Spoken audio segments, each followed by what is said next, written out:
Guys, ওরা যে তিনজন তিন বাবার ঘরের, এইটা মুনতাহা হচ্ছে রাজা ভাইয়াদেরকে বলছিল। এখন এই বিষয়টা নিয়ে ঘোড়ামুখীর মধ্যে আর লাম্বমুখীর মধ্যে লাগছে ঝামেলা, ঠিক আছে? কিন্তু এটা ওরা ভাইরাল করতেছে না, ওটা একেবারে বোঝাচ্ছে না। এটা নিয়ে ওদের মধ্যে লাগছে ঝামেলা।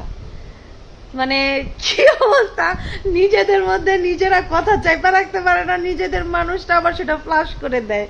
মানে ওদের কি মানে ও একটা ডায়লগ দেয় না, আমার পাশে আমার পরিবার আছে। ভাই, তোর পরিবারটাও এডিট করা ফেক, নাথিং, কিছু নাই। ওই পরিবারটাও এডিট করে, ওই পরিবারের মানুষ তোর একটা গোপন কথা পেটের মধ্যে রাখতে পারে না, অথচ ওরা নাকি তোর মা তোর ভাইয়ের বউ, কিন্তু ওরা কেউ তোর কথা গোপন রাখতে পারে না, সব ফ্লাশ করে দেয়। কি একটা অবস্থা, তোর কিছু নাই ভাই, জীবনে কেউ নাই, তোর জামাইটাও অন্যের, তোর জামাইটাও অন্য মানুষের, তোর নিজের না, ঠিক আছে? নিজের হইলে 2 দিন পর পর জামাই বিয়া করে নিয়েই তো না। মানে তোর জীবনে কিছু নাই, তোর ওই ছেলেটা আর ওই মেয়েটা ছাড়া তোর নিজস্ব বলতে কিচ্ছু নাই। যাদেরকে নিয়ে ফাং ফুং মারো ভাই, তারা কেউ তোমার না।